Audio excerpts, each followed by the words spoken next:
जय श्री राधे कृष्ण। आप सभी का आपके अपने YouTube channel VK Mishra present में बहुत बहुत स्वागत है।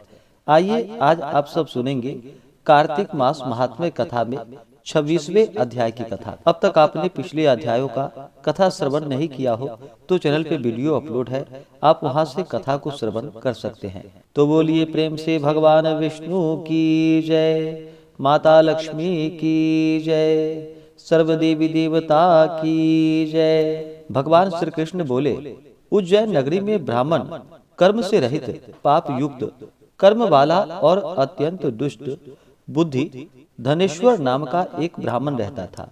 वह रस, कंबल, चर्म आदि का वाणिज्य करके जीविका करता था और चोरी, वैश्यागमन और सुरापान सदा करता था। उसका मन संताप युक्त रहता था। एक बार धनेश्वर खरीदने बेचने के निमित्त देश देशांतर में फिरता हुआ महिष्मती अर्थात महेश्वरी नाम की नगरी को गया। वह महिष राजा द्वारा बसाई गई थी, इसी से उसका नाम महिष्मती पड़ा।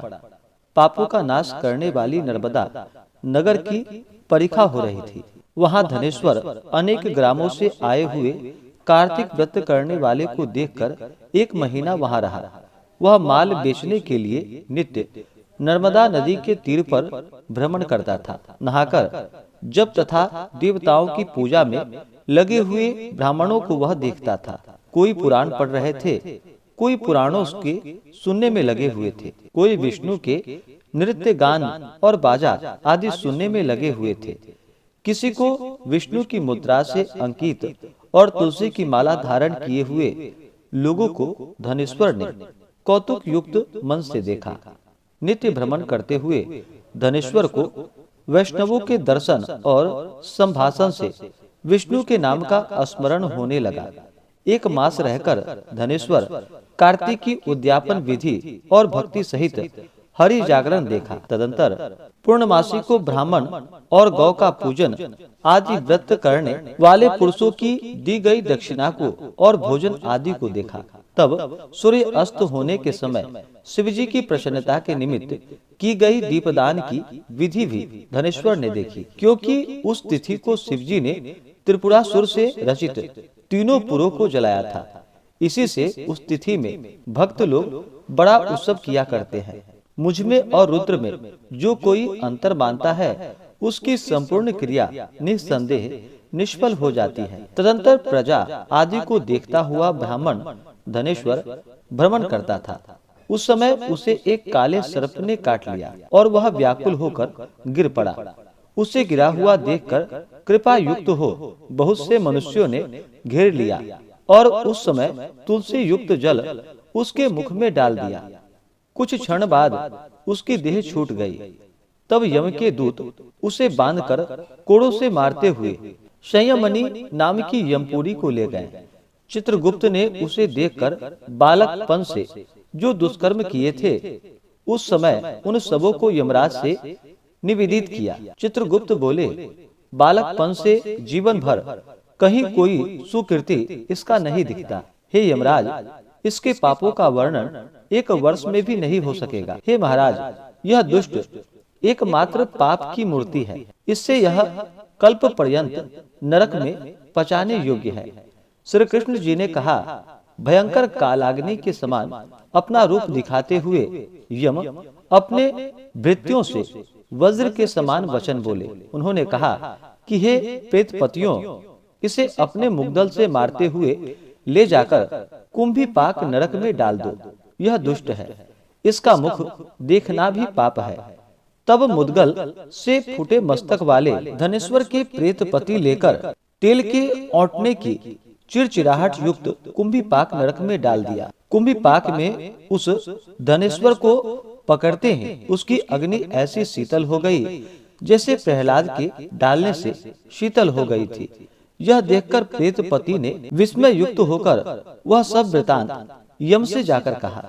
यमराज प्रेतपति की बात सुनकर, आहा, यह कैसी बात है, यह कहकर और उसे बुलाकर विचार करने लगे। उसी समय नारद जी वहां पर आ पहुंचे। यम ने उनका पूजन किया।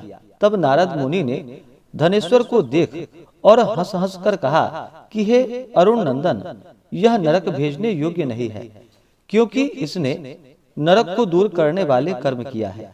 जो मनुष्य पुण्य करने वाले मनुष्य के दर्शन, स्पर्श तथा संभाषण करता है, तो वह मनुष्य पुण्य कर्म करने वाले का छठा भाग अवश्य पाता है। धनेश्वर ने तो अनगिनत कार्तिक व्रत करने वाले मनुष्यों का महीना भर संसर्ग किया है। उसी की परिचर्या करने वाला यह संपूर्ण व्रतों के अंश का भागी है। इसे कार्तिक व्रत से उत्पन्न पुण्य की संख्या नहीं है। कार्तिक व्रत करने वाले पुरुषों के बड़े भारी भी पाप को भक्त वत्सल भगवान अपने तेज से भस्म कर देते हैं। अंत समय में इसको वैष्णवों ने तुलसी दल मिले हुए नर्मदा के जल से स्नान कराया है। अतएव दूर हो गए हैं पाप, जिससे यह धनेश्वर उत्तम गति पाने योग्य है। वैष्णवों की इस पर कृपा है, इसी से यह नरक में पचाने योग्य बिल्कुल भी नहीं है। जैसे गीले सूखे पापों से नरक भोगना होता है, वैसे ही सुकृति से स्वर्ग की निकटता प्राप्त होती है। अतः आर्ध पुण्यशाली यक्ष योनि में स्थित यह पापों का भोग दिखाने वाले नरकों को देखकर मुक्ति पावे।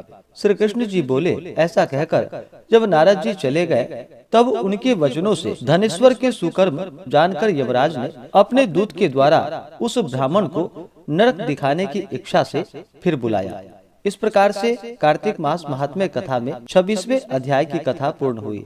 तो बोलिए प्रेम से भगवान विष्णु की जय, माता लक्ष्मी की जय, सर्वदेवी देवता की जय। इससे आगे की कथा जो कि आप अगले अध्याय में सुनेंगे। इसी प्रकार से कथा को श्रवण करने के लिए चैनल पे अगर आप नए हैं तो चैनल को लाल बटन दबा करके सब्सक्राइब करें, साथ में बेल आइकन घंटी को दबाएं, ताकि वीडियो का नोटिफिकेशन आपको समय से मिलता रहे।